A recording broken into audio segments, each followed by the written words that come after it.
Hello, what's up mga pisana? Ayan, nandito na naman sa super bagong episode ng I am SP. Alright, panis! Para mga pisan, pumuntahan natin yung mga tinali natin na early bird. Hindi pa tayo magtatali dito kasi mataas yung hapunan dito. So, paano mga pisan? Tara, samahan nyo ako. Tingnan natin. Let's go!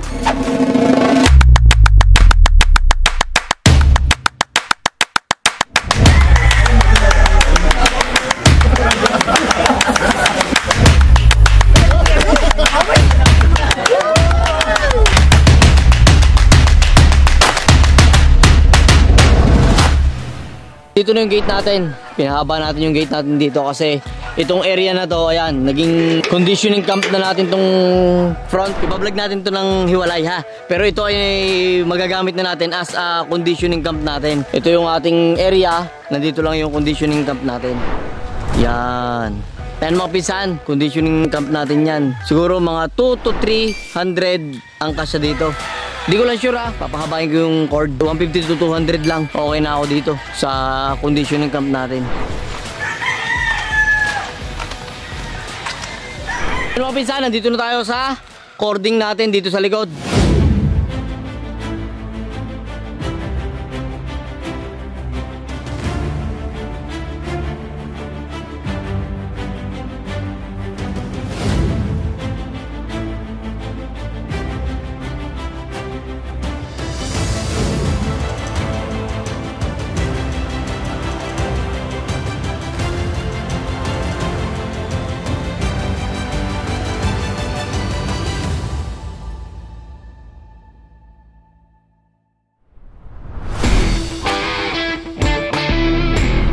Yun ulit, nandito pa rin yung mga inahin natin na ginamit. So lalagyan na natin yan sa ranging.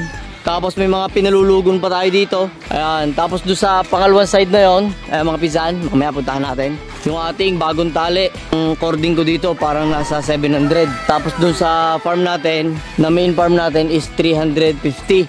More or less 1,000 yung cording po natin dito sa buong farm. Ayan, so nandito yung ating early bird at i-discuss ko sa inyo mga pisan kung bakit ko dito tinali yung ating mga early bird. Tara!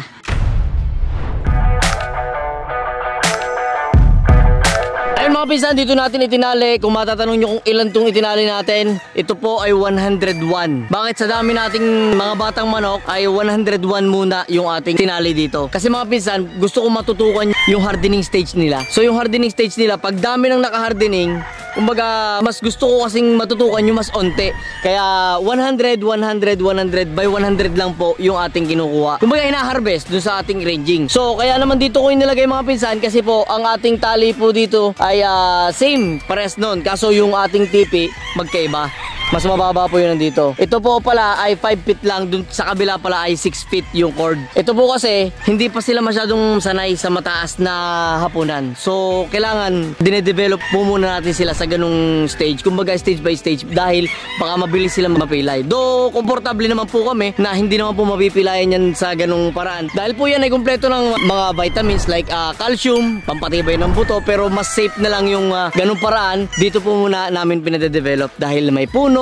Maganda yung daloy ng hangin doon kasi sa kabila sobrang lawad na doon eh. Kaya dito muna natin inilagay muna yung ating mga batang manok. Ito pa, ang magandang sistema. Kung mapapansin nyo, meron tayong linya dito. Pakita mo Paul. Dito tayo sa area nito para makita natin yung sistema. Meron po tayo ditong maliliit na tipi. Like 2x2. 2x2 po yan. 2 feet by 2 feet. Tapos ang ating pong tipi ng mga lalaki ay 2 feet by 3 feet. Bakit tayo may mga babae dito? Mga pisa, napakaganda sistema nito para yumabang. Kahit naman tayo sa mga tao, pag nakakita tayo ng babae, talaga namang parang ayabang natin. Yan, lahi kayo na mayabang eh. Ganun din po yung mga batang manok natin.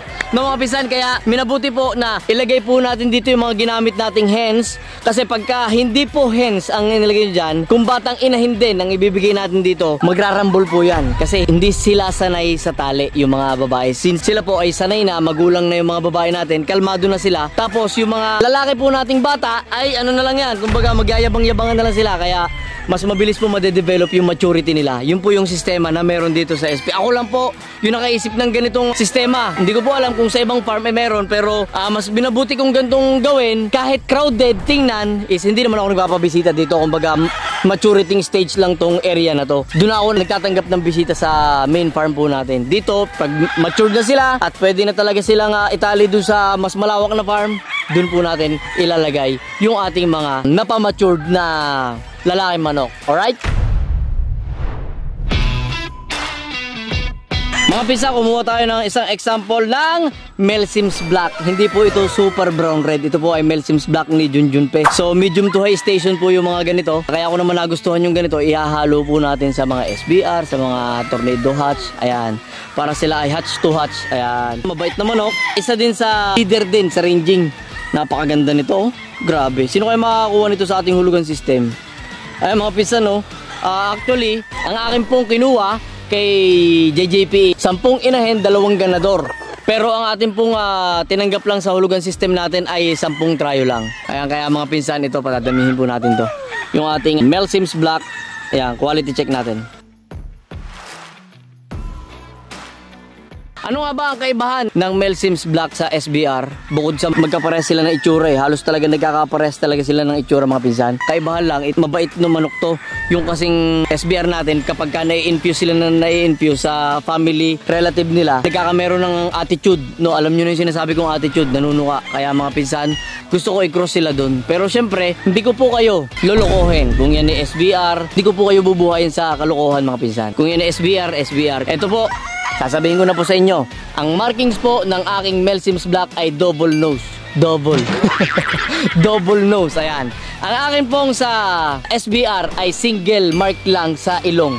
Meron din po sa lahat sila sa paa. Magkakaiba po yung marking no kasi 10 inahin. Inaalam ko po kasi kung saan galing, no. Palatandaan, basta double nose na black, yan po ay Melsim's Black. Basta single nose na black, yan po ay super brown red. Ay mga pisan ha. Tara pisan, tingnan natin yung ibang example ng ating mga quality na binread. Napaka solid ng ano natin mga pisan. Ng breed natin ngayon. Talagang tinutukan to ng mga farm bodies natin. Kaya syempre ito, susulitin ko na yung pagkakataon. Nagpapasalamat ako sa ating mga farm bodies na talagang nagsumikap syempre. Although may bayad sila, pero iba yung talaga yung masaya sila sa ginagawa nila. Yan mga pisan. Ito naman mga pisan, ang example ng El Gamma Gray po natin. Ayan, konti lang yung napalabas ko nito. Ganda nitong El Gamma Gray. Yung sa mga sumali po ng hulugan system, ayan, ang mga gray po natin, marami po tayo sa national. Ganda nito. Quality check to mga pisan. Grabe pang na pabrut datingan na ito. Batang bata pa pero mamang mama ng figuro. Tsaka yung katawan. Oh, kung anong tingin siyang hipo.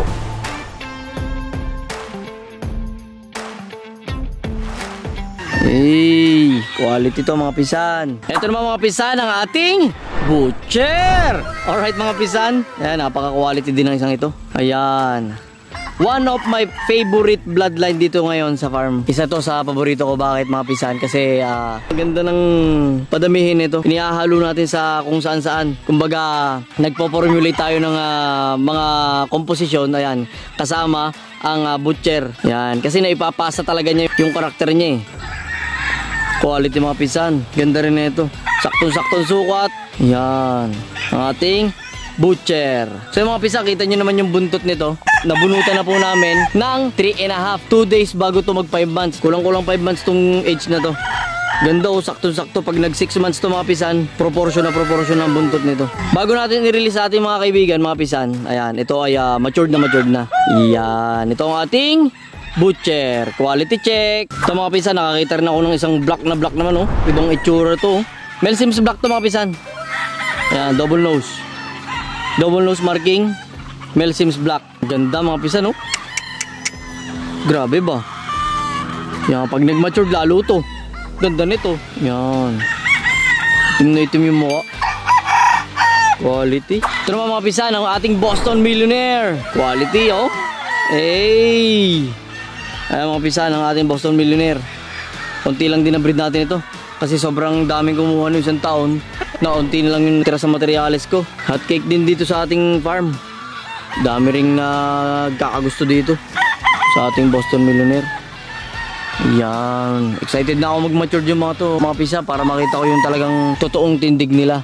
Para mapilihan natin syempre ng ating mga pang-personal na materyales. Ayan. Syempre mga pisan, hindi naman po ako nagpapaka-hipokrito. Ako po talaga una napili dyan kasi materyales ko po yung gagamitin for sa long run, sa mga susunod pa natin breeding, dito po pipili na ako ng material. Ilan lang para meron tayong mga reserbang materyales na pang sarili. Ini-impose ko rin po sa inyo na pag breed nyo, kayo ang una pumili. Siyempre, alang namang magpahuli pa kayo ng pili. So, tayo pipili dyan siguro mga bawat linyada, dalawang brood material. So sa second batch, ganun din, dalawa din every linyada. Pili ng pili para hindi tayo maubusan ng mga gagamitin sa breeding season. Ay mga pisa, kung napansin nyo mga straight comb yung ating pinakita, wala pa tayong masyadong pinapakita mga sweater, pero marami tayong sweater mga pisan. Kaya lang, kumpara dito sa mga naghahari sa ranging, inuna po natin yung mga talagang nagmamature tsaka maganda yung katawan. Yung sweater po, maganda na rin ang katawan niya, kaso talagang ang mga sweater linyada, alam po ng mga breeder ng mga sweater yan is late po sila maturing. Di naman sila sobrang late maturing. Kung ikukumpara lang natin sa mga alpha dito sa natin sa mga linyada po natin dito sa farm. Kaya ay mga pisan, ipapakita ko naman sa inyo yung mga susunod nating content, yung ating mga sweater naman. Yan, excited na rin kasi ako mga pisan makita yung mga pagmamatured ng mga sweater, di ba? Ay mga pisan, at least naigala ko po kayo dito sa location natin na to. At syempre, ano nga ba yung dahilan kung bakit ko kayo ay iginala dito, para masundan nyo din mga pisan. Kasi last content po natin, nag-hardening po tayo. So pinakita natin kung gaano nakababait yung ating mga alaga dito sa location po natin. At ang importante doon mga pisan, yung sistema pinakita po natin, yung may malaking tipi at may maliit na tipi, yan po ay para masustain po natin yung development ng mga batang alaga po natin. At para magawa nyo din mga pisan, kung kaya din lang naman gawin ng ating mga kapwa breeders, yung ating sistema is mas maganda po mga pinsan, yung ating ginawang sistema. At nga pala mga pinsan, medyo meron lang akong i-adjust na sistema dun sa aking local at national. Meron din naman akong TP dun na naka-standby. Ilalagay ko na rin po siya sa ranging. Bakit? Mga pinsan, nung inilagay ko po dito, hindi po nila alam sumilong. Pag umuulan, hindi po nila alam sumilong. Yung pa pala yung kulang natin dun sa facilities natin, which is ilalagay po natin at i-inject din po natin sa inyo na soon makikita nyo po na meron po tayong maliliit na TP din sa ranging na. So ayun po yung dinadagdag natin na mas makakadagdag sa ating mga batang alaga. At ang isa pa mga pinsan, sa pinaka-importante na nakita natin, na healthy po yung ating mga binread na early birds. Di ba mga pinsan? Kaya ako, excited na din ako Excited na rin akong ibahagi sa ating mga kaibigan yung kanilang mga pinaghirapan at pinaghirapan ko din para po sa inyo. So, paano mga pinsan? Ayan, dito na po nagtatapos ang ating content. Pero, nga pala mga pinsan, kung hindi ka pa nakasubscribe, mag-subscribe ka na. Ay mga pinsan, tuloy-tuloy po ang gagawin natin content para po kayo ay hindi nyo ako ma-miss, di ba? Dahil ako, nami-miss ko rin kayo. So para mga pinsan, kita-kits sa mga susunod na episode ng I Am SP. Alright, sait na kay Abs. Diyan po naman mga pinsan, diyan mo lang kahit pag-ikot lang ako. Ay, walang ya. Ay, ang lalasto mo ka.